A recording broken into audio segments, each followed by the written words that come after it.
Voilà, chers amis internautes, vous êtes le bienvenu dans votre émission Short News. Lelo, au sali descente Awa, na niveau ya Njili, na quartier 3, na avenue Mungwa numéro 3, et wapi précisément na orphelinat Maison de l'Espoir. Orphelinat Maison de l'Espoir, Oyo, tout le monde a qui ba image, mais kolele kaki, et puis tout la kisaka moi, ndengene ni bana bazo vanda, lelo.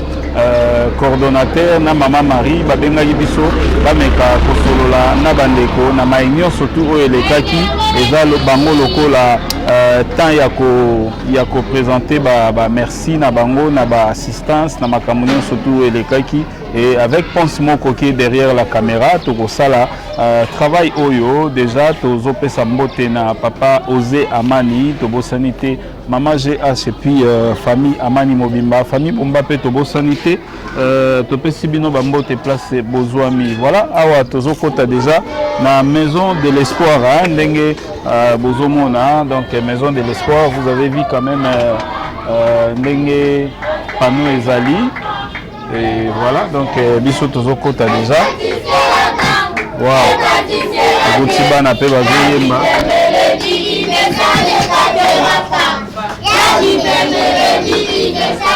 voilà, Maison de l'Espoir, yango yo tomoni bana en action.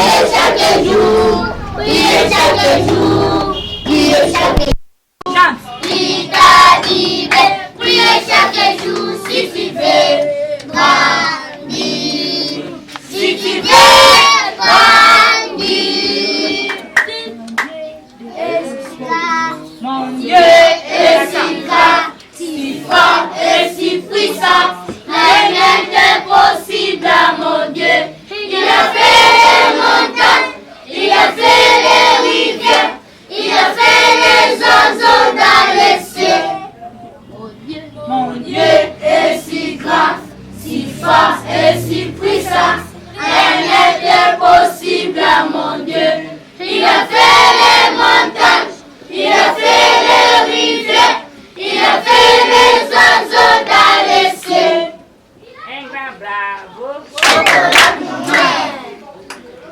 Voilà, bonjour. Bonjour, papa. Ça va? Ça va bien. Bonjour, maman Marie. Bonjour, papa journaliste. Tout le monde, maman Marie Azalia, donc tout banda déjà. Il y a maman Marie, coordonnateur Pazana Kati. Samuel.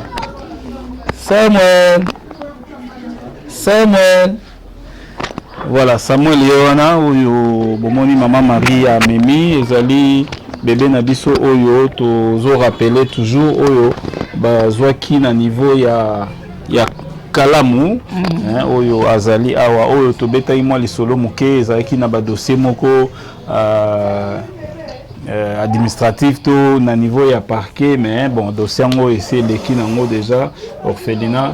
Eza abonné difforme na ba document nango nyonso tout donc mbote maman Marie mbote papa boni santé boni makambo nyonso tout na Maison de l'Espoir merci papa na moto ya mutuna wana tozo vivre kana ngolu na nzambe voilà na ngolu ya nzambe voilà maman Marie azali oyo tokoki ko rappeler lisusu te boyebi déjà maman na biso oyo azwaki mission et pas ya nzambe uta 27 ans déjà passé oyo azwa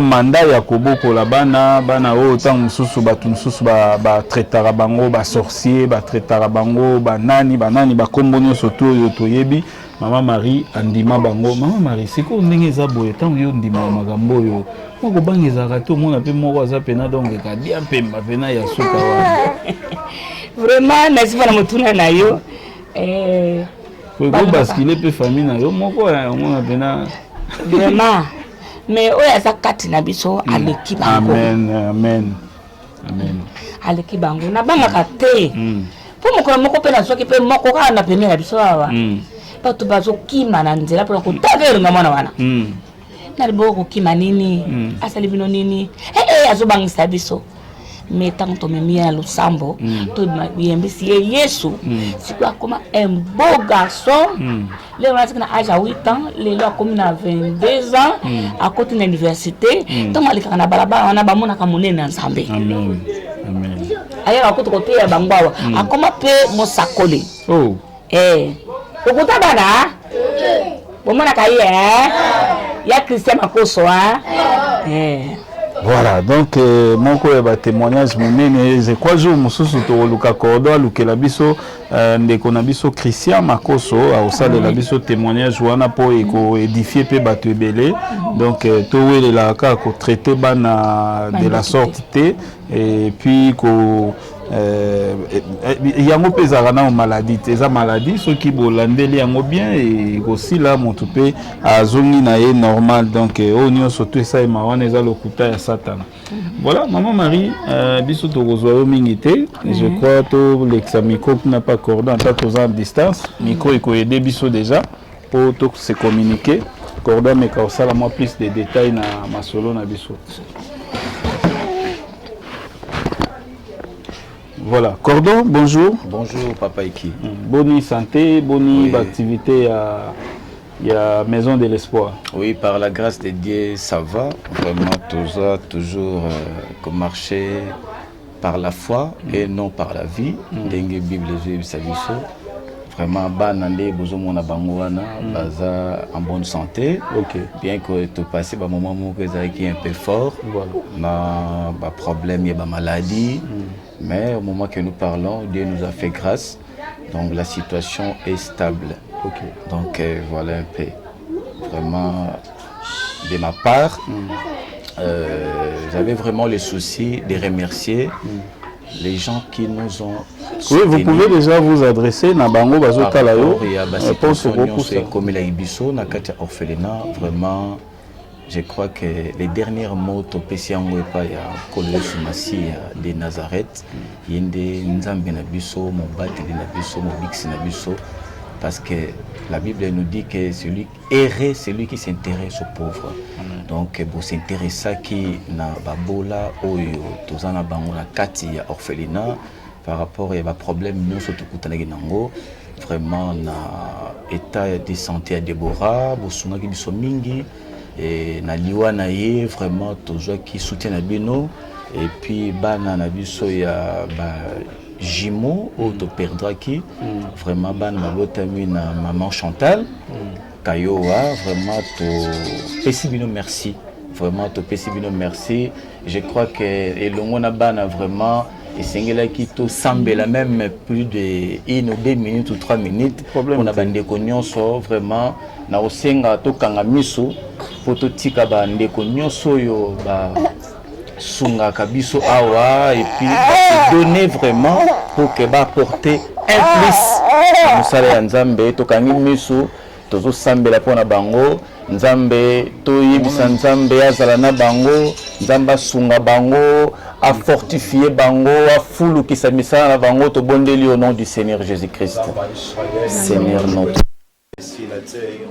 Zambo asalaka makambo eza odele ya makanisi ya bato moto nyonso nzambe ekanisaka bana de frère au de loin Jésus nzambe tike tokanisa bango ofumolela bango balingisa yo osalela bango bolamu okitisela bango nkembo nzambe Israël contribué, Père, qui ont disposé les moyens, donner à manger, pour donner à se soigner, Seigneur.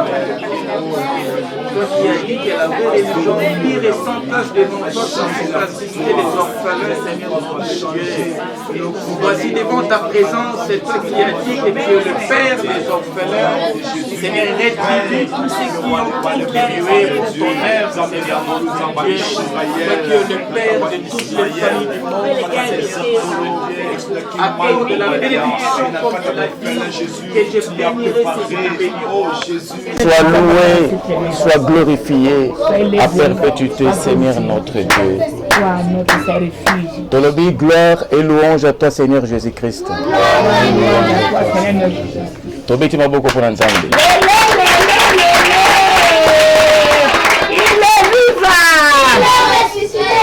Il est resté de moi.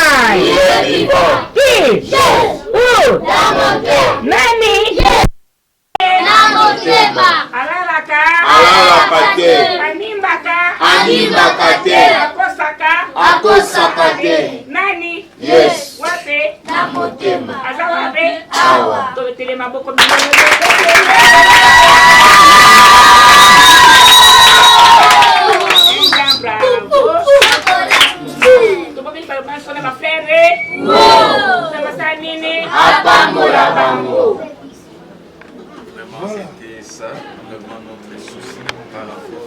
leur participation. Ndesengaki vraiment que to tika bango na maboko nzambe et puis misala na bango ba famille na bango surtout na moment où toza na moment ya pandémie nzambe a protégé bango ko sambela ko déjà pour na bango to sambela déjà donc vraiment je crois que nzambe na biso aza makasi. Amen. Voilà, merci beaucoup, merci Cordon na eloko oyo déjà pour na kobondela pour na baigno surtout ba participer qui et puis reconnaissance que Dieu vous bénisse aussi na ebi ete bandeko pe nyonso oyo batali bazali émis de joie na acte oyo bana babondeli na tina ya baigno surtout ba contribuer ki ndenge kaka tolobaka yeba kokatisa mwana ya moninga prince pour mokolo yo pour ozalate ba kokatisa mwana na yo prince donc toyeba kolia na baebazangi toyeba kokabola na baebazangi tolela pe na baebazali kolela yango wana ezali très important. Donc maison c'est ma part maison de l'espoir c'est ici, maison de l'espoir ezali awa. Pourquoi pena bo initier qui ezala na kombo ya maison de l'espoir?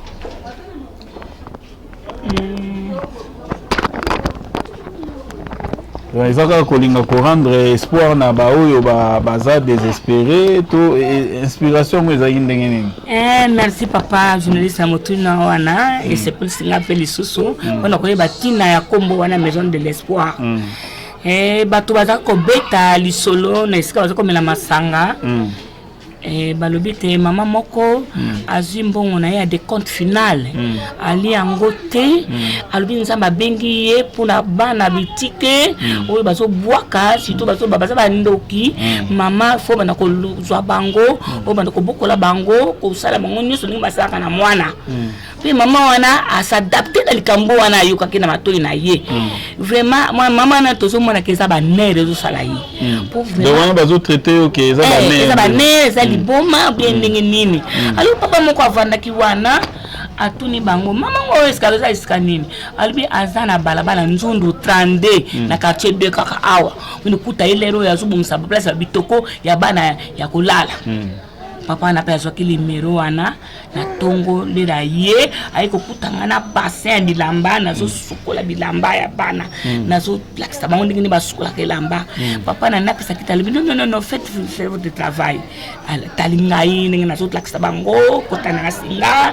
ko passer alibi bon le na sidisi na bongisa bakatini na bomoni na sukola bilamba ale na pese kite avandi abi mama yango likamangwe bandaki ndenge nini yo koma kulukota bana ebele boye oye na bango zo lakisa bango pe kitoko vraiment na stepili mingi pona yo kisango kuna ke mama ngo azana banere to sukuli boma so pe ni to zo yebate bitango na moni kaka acte yo poser alors ili mo centre lobina nga quelque chose bongo ngana bene ke na mbele ya nzambe na biso tata nde abinga pona bana betike na bana bazo benga boka bango baza bandoki na bana ko sunga bango bafandisika moko na ngai kolesa bango kotangisa bango nazo bango lokola ndenge nasoka bana na ngai yango pe mo ndenge nazo sala na bango ndenge nasoka bana na ngai bongo nde na mbela wana ndenge mbongo wana nazoki na décode final na sombela ngwata di papate kaka pona ko soutenir ba cause ko ya ndenge nazo lokota baka musu ya malade ba boka ina mtela zo bwana ka wana na ko lokota na kino hôpital ba mona ngal kwa mtaliboma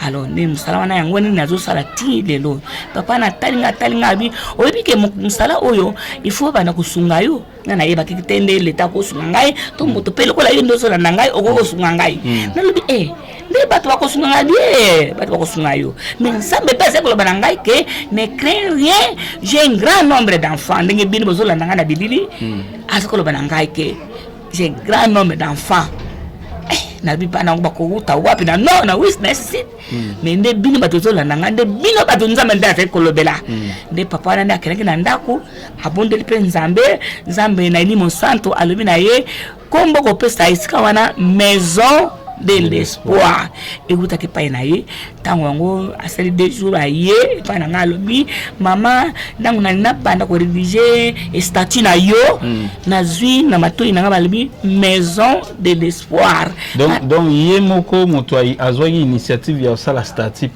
amoni alobi ke futo sunga mama oyo tozwaka ngo moko mbe nzambe ayeli mosala mina nasala statut po eza makambo minene oyo azosala.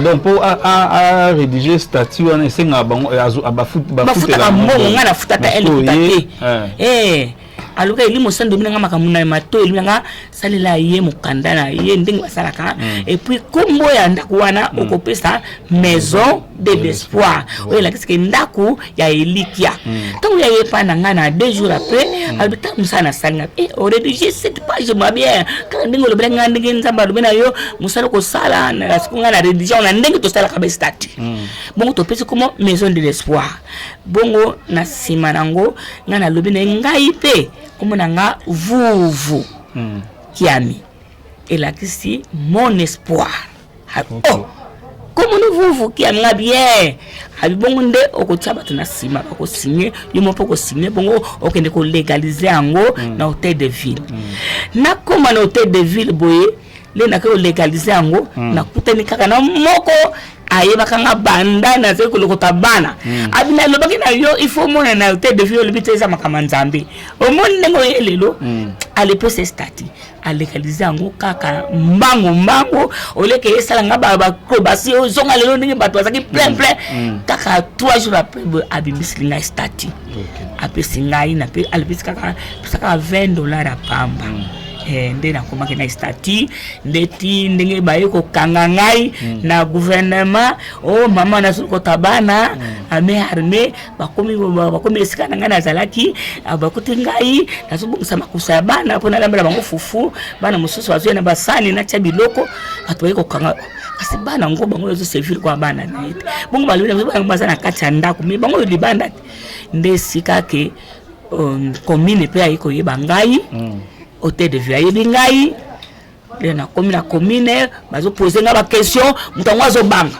commande azobanga ozo eloko ni na nzoto na nabi na ne eloko moko te na na singa lokito te na taka na Yesu kati na ngai pe nzambo atinga musala oyo yende azakati na ngai na bomesa loba yi mama na zo ya lokwa simo gimba tango nazo tambola boye amoni nga na fenêtre c'est fini allez c'est fini voilà Samuel a dit moi sur la moquée maman résultat tous on sait pas ya cordon voilà donc boyebi bana des fois peut-être à Sutuki ndenga yoki oh là là voilà maman yo gotika na biso moke obondela ye ko rejoindre biso pour à déranger yote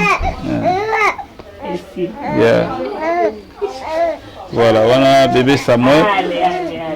Donc yoki quand même les solos ya maman Marie et puis ndengeni orphelinat et komaki na kombo ya maison de l'espoir donc ça na ba réalité belé cordon surtout aux moins ba précision moké en dehors de ça tango statut yaki kopesa ma boye kozo ba document surtout légal le quoi ba F90 ba mikanda surtout ya l'état.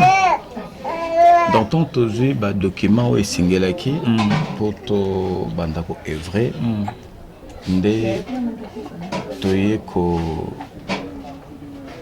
bandako beaucoup la bana par rapport il y a moyen au maman Marie a joué comme décompte final et ko sala que to bandiko kota na kati ya musala yango to komaki na moment moko et komaki très difficile pour to continuer parce que la possibilité d'aller sauter donc bana mususu bakomaki ko kufa mwana mususu mona beli boy qui s'est até à kufi donc au mona que to kundi même avec beaucoup de difficultés au mona que bana mususu bazo bela vraiment zo sentir que oyezo ko citer assistance mais possibilité d'arrêter nzambe a lemba quitter boye biso toujours que j'ai un grand nombre d'enfants bakoya ko soutenir bino non ça on ne savait pas que lelo muta ko benga yo pe biso que non va na tindi $50 mo que ne zongo ko bosombela bana ta loso on ne savait pas tout ça donc on nous a appris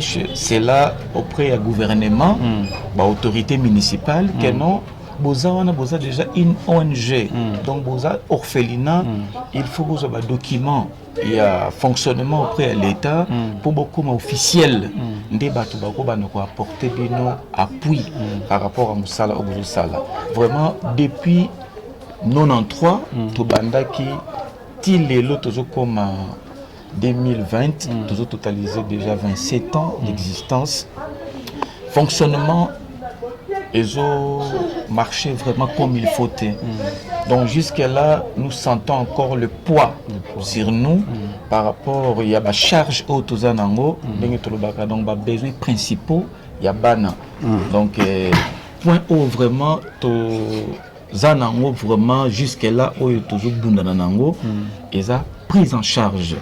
Il y a bana autozana bango parce que bana autozana bango bazo comme déjà un effectif il y a 43. Donc ezo senga faut baliaka chaque jour, chaque semaine, chaque mois, chaque année et puis faut batanga faut que base la soigner convenablement parce que tout le monde a parfois au monde que comme possibilité pendant les amingité traitement au monde que pesami malamute au monde 2 ou 3 semaines après, moi, je suis sous réchite, je suis sous fièvre, les bébés n'habitent oyo, donc potani naie, ma cassi pour que à se rétablir, si qu'on on est à Vandi, même na teinture naie, bimi kitoko, il est pas où t'es kaka na commune ya Kalamu. Oh, oui. Oui, donc tout bundani naie vraiment par la. Mais et le gouvernement ce qui n'a vina mais kako analyser moi muke commune ya Kalamu na commune ya Njili. En tout cas ba commune eza mo belé na kati wana tozana limité, tozana Lemba, tozana Matete et puis titoko na Njili. Nini ezo sala ko sauter ndenge wana ko yabo eza réputation ya nini to batu na bino misusu ya Njili basala na commune ya Kalamu to nini po eza juste bazwa confiance ya ko eza juste rendement ya musala autozo sala. Parce que musala autozo sala ngo de tous nos cœurs. Parce que eza ainsi dit l'Éternel nde tozo ko sala musala kino moya lelo. Donc bazana basango oyo ezouta par rapport à misala tozo sala nde bazotala que non bisika ya malamu to ko pesa mbana akeni uvanda na maboka ma Marie akeni uvanda na maboko ya orphelinat ozo mwana mwana tozana ye wana Moïse tozwa ki ezaki na âge il y a 2 semaines. Donc babwaka ki est pas maman na ye babwa qui a déposé na se mutuka mo kufa pembe na poste la police tango azolela na ba 4 heures wana bato bazuba mabanga policier bazuba mabanga bakantini yao mais vers ba 5 heures mo éclairage à moke ba ekomona ke ezaki niao te ezaki moto nde bato batondi nde tozwa ye lelo akomi siko na 6 ans. Donc même la commune tombe les kakana orphelinat ba mona que oui batouana bazo maintenir na musala ou bien que le moment est dit donc tout disposaka o esengi que mwana azwa comme nourriture ali à se sentir que na tondi ce qui sengi que to lande la santé na ye to lande la ye même Moïse abela mingi par la grâce de Dieu les autres toujours ba boya en bonne santé akoma ko longa ba poso na nzoto o kanisa zona bato muso ba bien c'est avec des jeunes sida et on va boire qui est mais lelo par la grâce de Dieu azali en forme il est le plus vigoureux il y a ban na kati ya orphelinat donc c'est ça un peu Moïse yaba na ba journaux de ba komaka la femme de la semaine marivu voilà Moïse yeyo oyo babeti le solo donc Moïse ça va Ozana au comme na ajni bimsa na bombo kombo nani Moïse nani Moïse loba makasi kombo Moïse yo vanda wapi Feina ofena nini azo de espoir za bandaka oyaki ka lobi oyaka enfant ici faut pas ça n'est et bon enfant ici vous point ça est bon merci maboko pour la Moïse. Voilà wana bébé Moïse donc avec pega la mokebo avec mokebo Moïse na 2 semaines ngi bomoni pe Samuel vraiment lela ikokokisa ba 6 mois nde ayikozwa pasi talaka mopepe wana nyonso ezwaki ye butu wana esika alalaki wana soki amelaki mpe eloko nini bamelisaki ya pongi toyebi te yango nabelaki mingi mpenza bato bakandaki nde ekozala sida ekozala zoname talaka nzambe tata bokasi bonso oyo atikaka betike te vraiment abekisaki ye lelo so tomona Moïse boye tomoni ke nzambe azali vraiment. Voilà, cordon, yoki bozobeta lisolo ya subvention, ya niveau ya l'État, tout et tout. Nandenge kolanda vision ya Maman Marie, tant wazwaki vision, bozo parler en kaka parce que l'État pesa na droit na ye ya soutenir, mais plus ces alliés vocation ya Nzambe, Nzambe nde mutazo pesa bino amour wana ya ozala na bana, c'est ça, c'est que moi je comprends. Alors, nandenge bozo vanda na bana plus de 43 enfants au baza ana au esika, je sais que ils a facilité et c'est pas aussi tout le monde. Chaque jour, muta banda ozala atindaka $20, $50. Pensez à ranini to na cahier de charges na binobo. Pensez à ranini peut-être pour na eloko moko boye koyo ozala ke atana no ba tindité ba sécurité. Mais qu'est-ce que nous pouvons faire? Oui, ko sala ke moi loso ezanga raté na bana. Vraiment, merci beaucoup Papa Iki na mutuna wana. Je crois que na kati ya oeza projet d'avenir. Il y a Moussa Tozosala jusque-là, ils allaient causer la inactivité génératrice et revenus pour permettre à ce que quand il s'agit de la nourriture, tout sombi où ils allaient la loso, la sucre, la miliki, la spaghetti, la tomate, tout sombi tout tient on a quatre magasins à biso pour permettre que la cuisinier bazozoma ndambu bazolamba kapona bana et puis et kosunga pour na cas de santé moi la mokabeli to memi en hôpital to sombeli fiche avant na no aider pour tout que ndeko papa to ndeko maman à ça la geste parce que tozolo ba boye maladie tango yaka parfois ça rapide au moment que so tozui retard il y a ko intervenir donc et que sunga biso que au moment que bana biso ndenge toza bana baga scolarisé parce que toza na effectif il y a 23 enfants scolarisés 11 bazan à école primaire 12 bazan à école secondaire pour que au moment fixé par rapport à au bazan école secondaire comme le primaire c'est gratuit pour le moment tout foutre là-bas en Minerval. Même un loyer, ici pour le moment, c'est une parcelle locative. Tozo fouta par mois, faut fouta. Donc même bande qu'on a vu au monde que là nous avons un surveillant à la porte. Nous avons des encadreurs, nous avons un encadreur pédagogique, nous avons des cuisiniers, nous avons des gens qui prennent soin de nos enfants. Ba bébé na biso, ba joaka soin na bango tous les jours. Donc c'est un peu ça quoi. Les soucis que nous avons. Donc ça suscite vraiment que l'orphelinat soit en mesure d'être autonome. Que par rapport à l'âge déjà 27 ans d'existence, toujours le cas vraiment que tu créer une activité pour que l'Europe ait cette possibilité de répondre en avant que parfois tout le cas, les soumis pas y ndeko, tout pas y papa, tout pas y maman. Donc voilà un peu. Et ça parmi bah projet où ils ont déjà na kati ya ba programme ya orphelinat, il a fallu que orphelinat ça na activité moko pour que permettre y à en charge où ils allaient ba besoin na y. Voilà.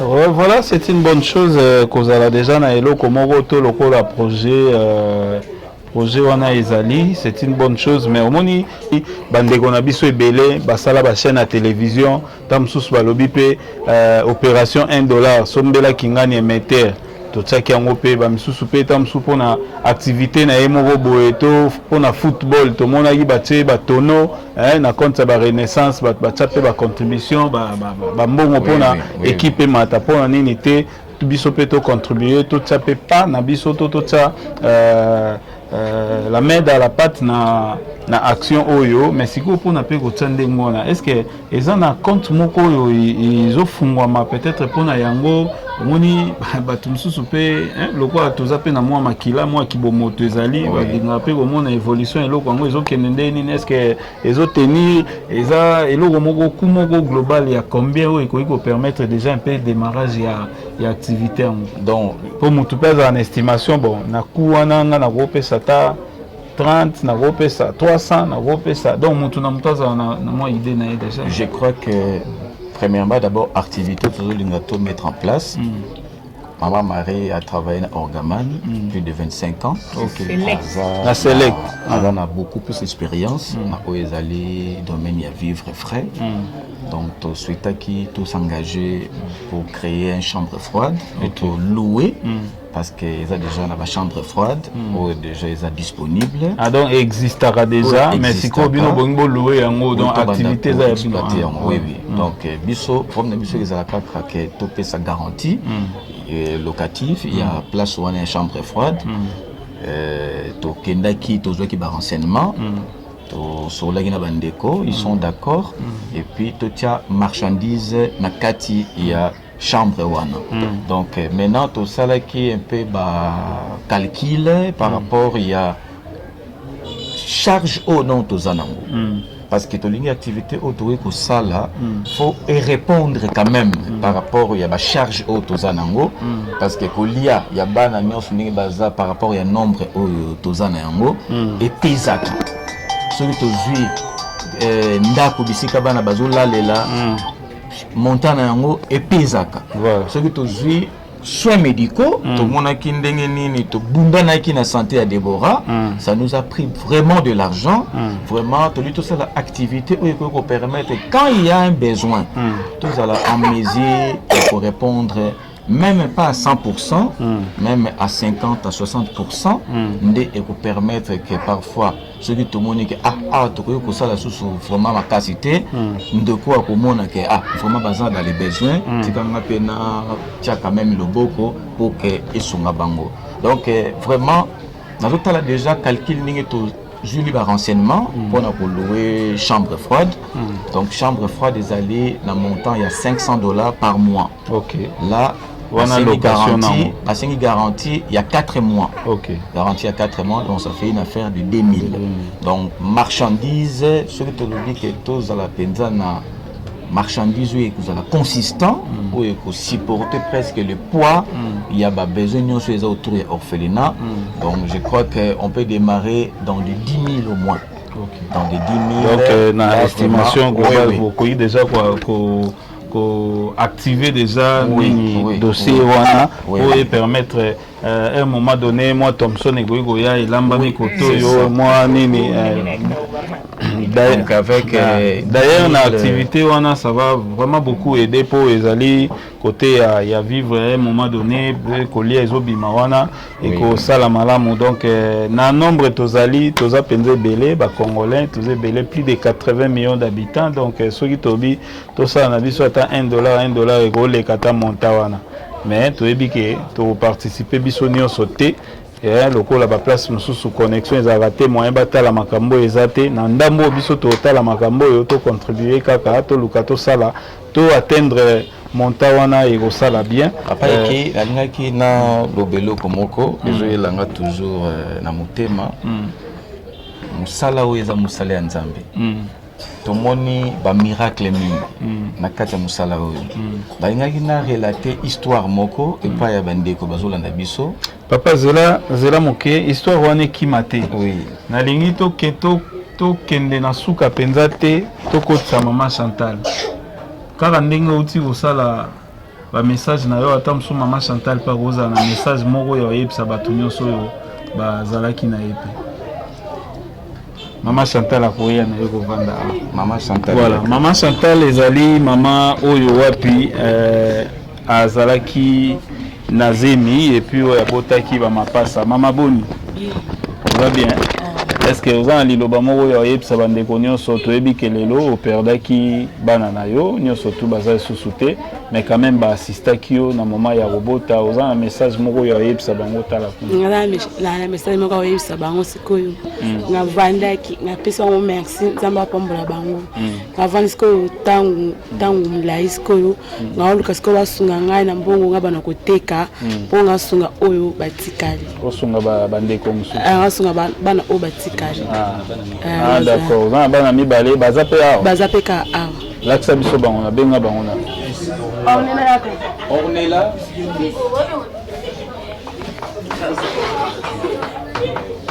Encadré.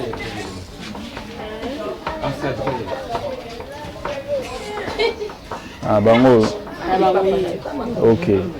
Ah, donc, Ornella, bongo.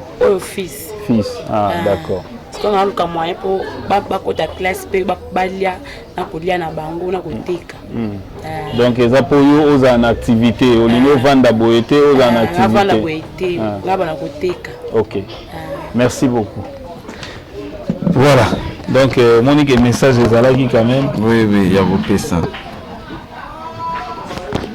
Oui, aux anayo free à relater l'histoire. Donc, la dernière lobake, tant que tu as avancé dans musala ya hébergement, ya bana, tu komaki jour moko, tu as gagné le loga reliaté. Depuis le matin, tu komaki 16 heures, et le loga relia ezati. Maman mara lobi que tu sang sabana nyonso, tu kotala ndako, tu fukama, tu bondi la nzambi. Yé alobi aza le père des orphelins, tu invoqué yé de l'eau. Donc papa et qui, tu kotaki na kati ndako, maman mara lobi sujet de prière a ezate. Motona moto ayebisa nzambe oyo yé aza nango besoin. Faut yo ka prière ya orphelin zaki matata. Donc prière bandi mususu nzambe na yete nzambe la zala voilà nzambe tindela ngalipa mususu nzambe tindela nga fufu nzambe tindela nga saladi nani nzambe tindela nga mikate nzambe nzala mais ezaki peke o babelela soki nini zeka ke nzambe nzala toliete. Donc donc aujourd'hui 1 heure de temps on a prière to kati to fin de sikote to ta sikoyo nini ko sala moi na biso moko ya mwasi abande pe kotanga utaki classe de sali ki azozonga orphelinat nde a croisé na 6 personnes Angela qui ça Sarah je crois ba kombo leke bele na muti donc moko ya bana oyo azalaki awa moko ya bana tobokolaki wana tozalaki na 2003 wana azalaki lokola mwa métis boye na mwa métis boye po bene aza kuna nani donc mwana wana a croisé auti klasi azuya peka na nzala na ye na cartable na ye akuti batu na nzela bazotuna ofelina ezaka esika nini ato tozoluka ofelina eya lobi ofelina eza pa na biso yonguti klasi yozaka kuna albamemani ti na ofelina bisutaki na prière wana totali kaka bebo bato bakoti bapesi so mbote alobi nde bana ofelina tobi abi mama ngabi nga nde mama ndenge ni bino ngabi biso kaka nzala tala ba difficultés na biso bana usuba to na nzala so kaka biscuit ata na lipa balobi bo nana boke na biso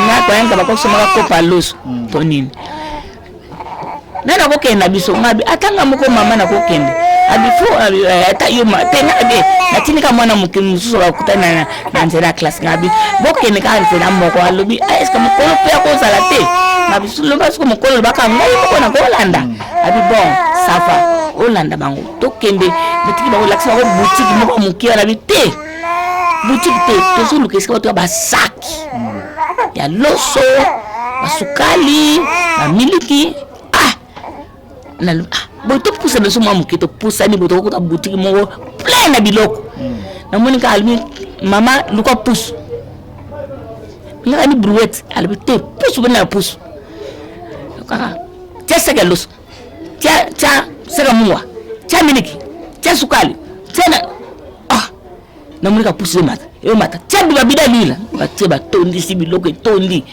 Bon maman, est-ce que tu as une jeune fille pour que tu aies deuxième année c'est où donc il y a une liberté pour que ça bloque monsieur Zangi Batomson pas de quoi maman ça va pas pour la bino.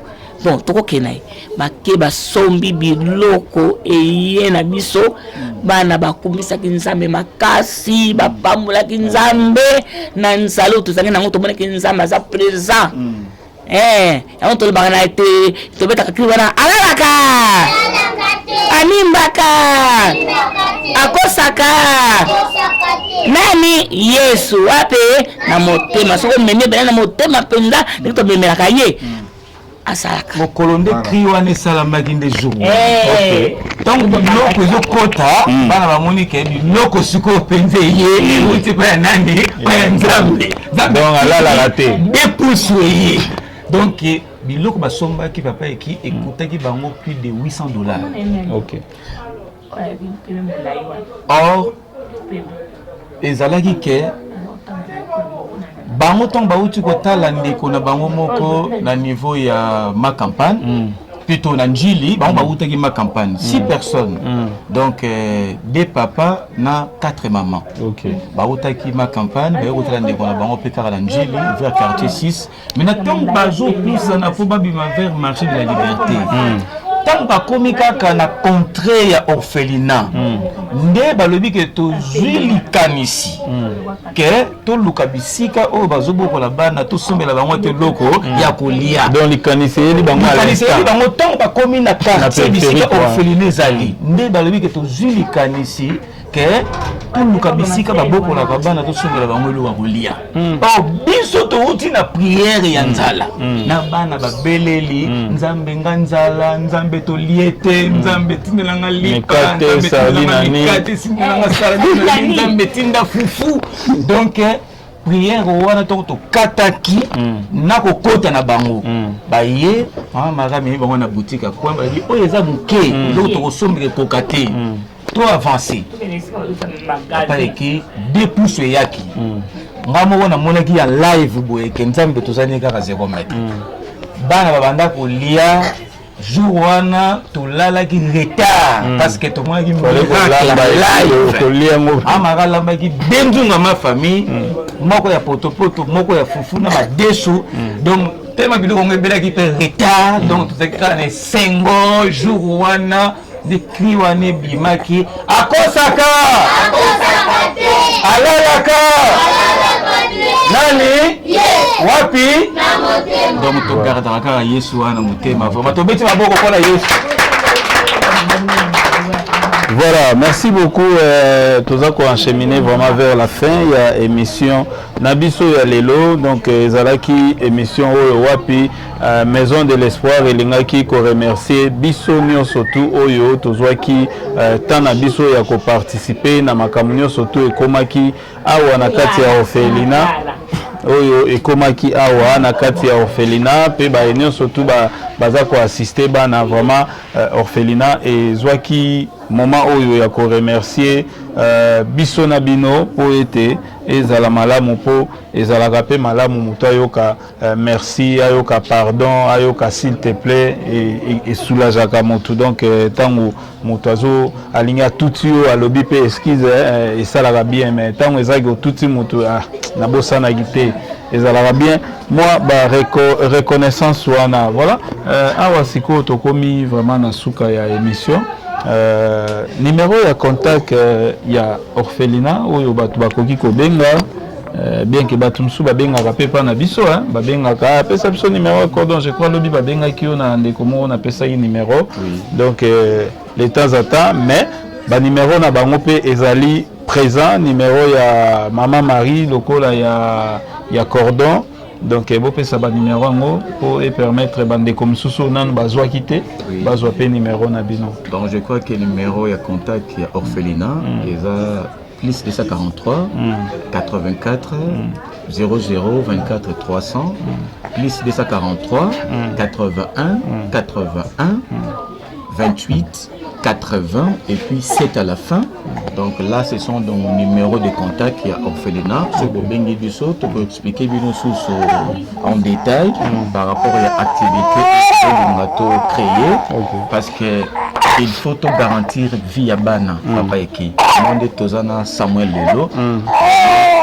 Toza na devoir ya ko polisaye, ya ko pesaye, ezali vie pour que azala malamu akoma mutu lobi atato la paix et puis asunga paix ba oyo paix ba kozala na pasi na moment wana.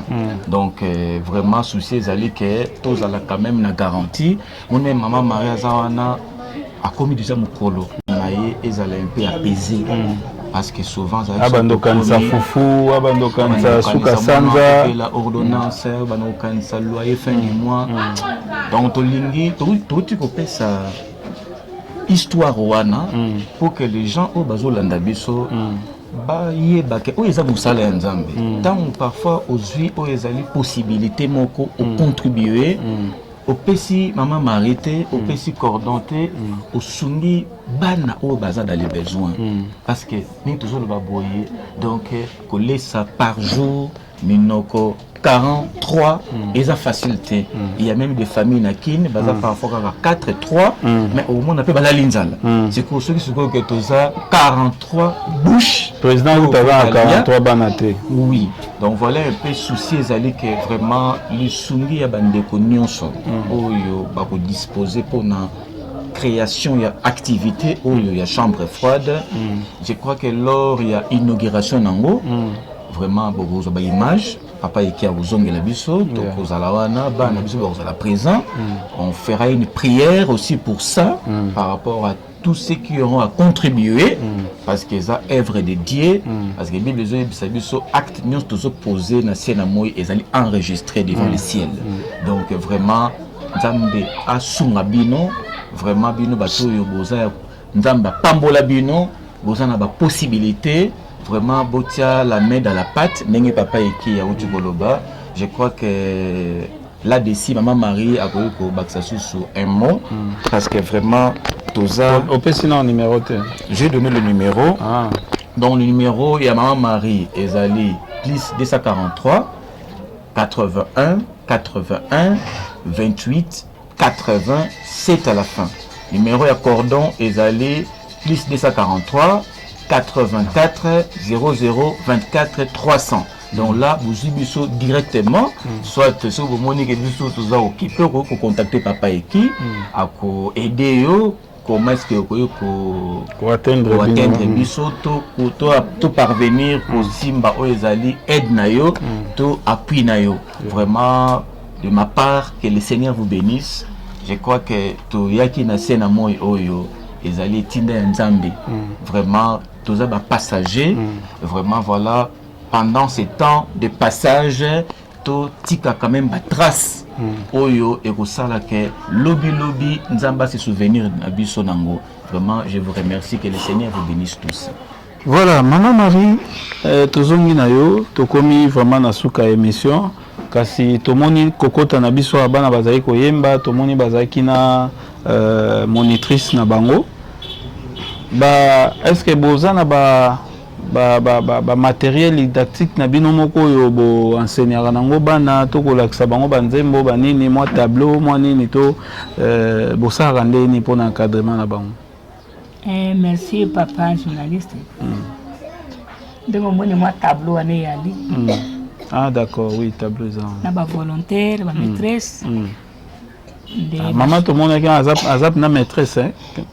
Et aza couturière on a kotalisa ba mususu ko le ba muke ko tonga et maîtresse aza éprouvé akufili papa leki akendaki na nterema yenda aza volontaire on a kolakisa bango kokoma kotanga et puis pe na bato muta malamu ya kapena babiki na mwa bakaye kosunga biso le mususu muke kona ba so quand même ba matériel ya technologie vous appelez na ba pasteur ba ya kapona ko bombela tango nyonso na tina na bango.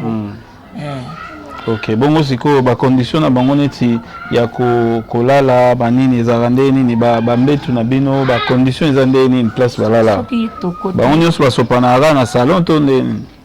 tokangaka bango kaka na mbeto moko mingi mitano kaka pour tokoka po elanga se bandi surtout lobi balala na se malili akoka te yango na to ndenge moko mona kaka na bilili ndenge bambeto yali ndenge ya ba grande fille baolala na chambre na bango moko baza séparé donc ba grande fille ba na chambre na bango ba garçon pe baza na chambre na bango na bambeto wana batandami wana kaka pongi eleka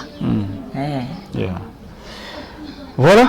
Merci beaucoup Toko Lukako Tala pendenge nini ba condition ya ba mbetu ba condition bana bazalaka prochainement Toko zwa temps lokola déjà mwangonga ekei Toko zwa temps ya ko laksabino ndenge balambaka place balambaka condition ya cuisine na bango condition ya ba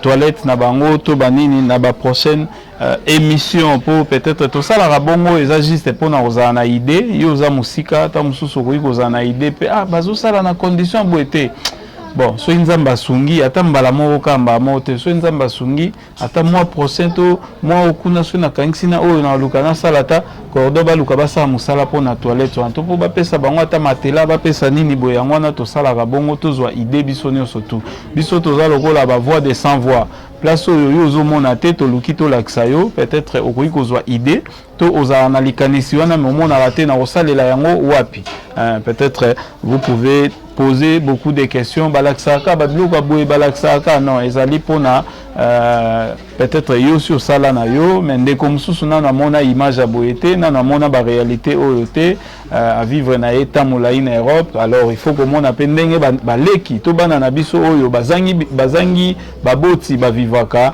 awa na kati ya Congo to na kati ya Kinshasa bomoni maman Marie pendant 27 ans wana na habité soki déjà ozo déjà ta moins 1000 to 500 moko na part à l'état l'état lela mona ki wese elaki kaka nzambe kaka mutu asaki plan wana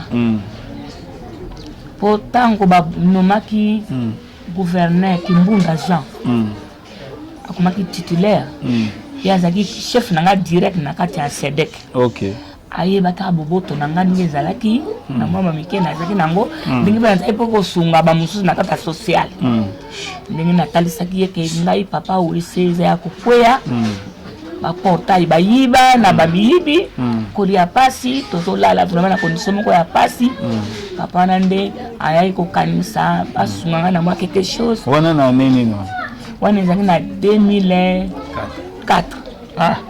Marie wana makala wana tozoba lelo yo ata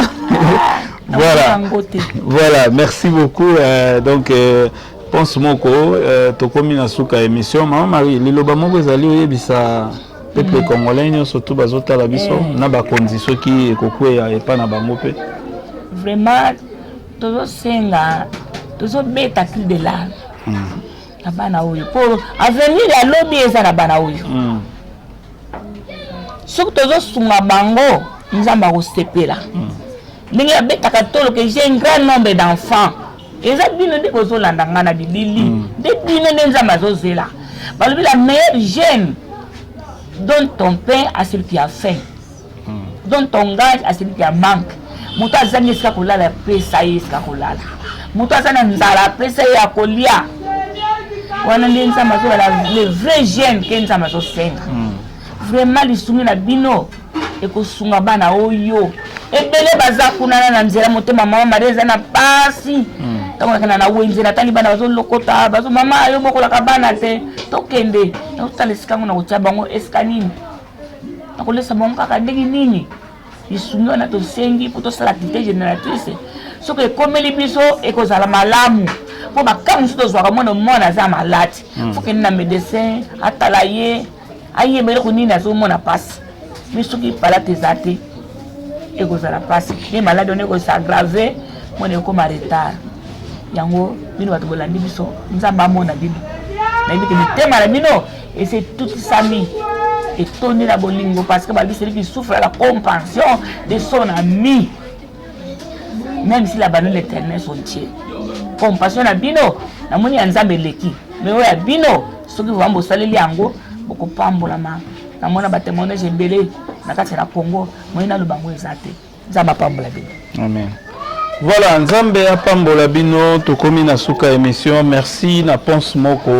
Zali na sima ya caméra. Merci na bino pe oyo botika kita na bino pona kolanda vidéo oyo. Je crois to apprendre ebele na kati ya ba message oyo touti kozwa awa et tokutani na bino très prochainement na ba numéro mosusu toujours na ba émission na biso awa na ESP Media. Merci na ba enyo surtout oyo bazo soutenir biso pe na ba prière pe na ba ndenge nyonso to bozo soutenir biso, mais en tout cas bobo sana pe biso te na ba prière pour etenir surtout et les kamalamu soki osepelaka na ba émission ya ESP Media losambo nde liboso tia biso pe na losambo po ete solo to yamba kaka ba oyo ya solo pona to sunga musala ya Nzambe. Voilà, ezalaki ya bino ekibumba tokutani très prochainement na ba numéro mususu tolobi ensemble na bino.